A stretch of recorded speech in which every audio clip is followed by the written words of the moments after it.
Intermediate education intermediate పరీక్షకు సంబంధించిన committee chairman గారికి అలాగే వివిధ డిపార్ట్మెంట్స్ చేసిన అందరికీ కూడా నమస్కారం సార్. మీద 40,000 మంది ఎగ్జామ్స్ రాస్తారు మేడం. ఇందులో సార్ మనకి 23 నుంచి క్వశ్చన్ పేపర్స్ వస్తాయి. మనకి 22 నుంచి 6 అయ్యే వరకు కూడా అక్కడే ఉంటుంది. మన క్యాంప్ కూడా అక్కడే ఉంటుంది మేడం.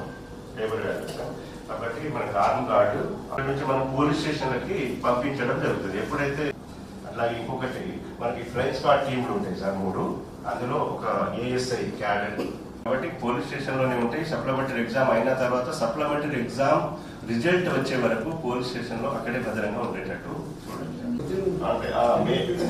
మే లాస్ట్ వీక్లో ఉంటుంది మనకి కన్సల్ట్ పోలీస్ స్టేషన్ల వాళ్ళు సెచువల్ రిజిస్ట్రేషన్స్ ఇచ్చి ఎగ్జామ్ పేపర్ తీసుకుపోయేటప్పుడు ఎస్కార్డ్ ఇచ్చేటట్టు మళ్ళీ పోస్ట్ ఆఫీస్కి వచ్చేటట్టు అప్పటి వరకు ఎస్కార్డ్ కంటిన్యూ అయ్యేటట్టు చేస్తాం.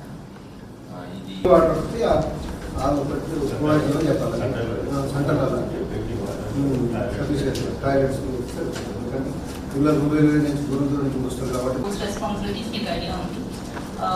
ఇవన్నీ కూడా ఎన్షూర్ చేసుకుని ఏదైనా ఇష్యూస్ ఉంటే ఇమీడియట్ గా డిఐఓ గారి నోటీస్ కి తీసుకొస్తూ ఉండండి. బిఫోర్ ఆర్ ఈవెన్ డ్యూరింగ్ ఏమైనా ఇష్యూస్ ఉంటే మాకు ఇమీడియట్ గా నోటీస్ కి తీసుకురండి. డిపార్ట్మెంటల్ ఆఫీసర్స్ ఈ వీక్ విజిట్ చేయమని చెప్పండి కాల్ సెంటర్స్. మెయిన్లీ ఎలక్ట్రిసిటీ అంటే లైట్స్ ఫ్యాన్స్ అప్పుడప్పుడు వాళ్ళు లాస్ట్ మినిట్ వరకు ఆ బల్బ్ రీప్లేస్ చేయడం అని కాజ్ ఇష్యూ. సో ఇప్పుడే ఆ రీప్లేస్మెంట్స్ ఏమైనా ఉంటే ఆ ప్రిన్సిపల్స్ కి చెప్పి చేయించేసుకోండి. Drinking water and toilets so ఈ ఆస్పెక్ట్స్ కూడా ఒకసారి చెక్ చేసుకోండి. అండ్ మనకి షెడ్యూల్ ప్రకారం టైం టు టైం ఏ టైంకి వాళ్ళు ఓపెన్ చేయాలి ఏ టైంకి అది స్టాండర్డైజ్ చేయాలి. జనరలీ గ్రూప్స్ ఎగ్జామ్స్ అప్పుడు మినిట్ టు మినిట్ అనేది ఉంటుంది.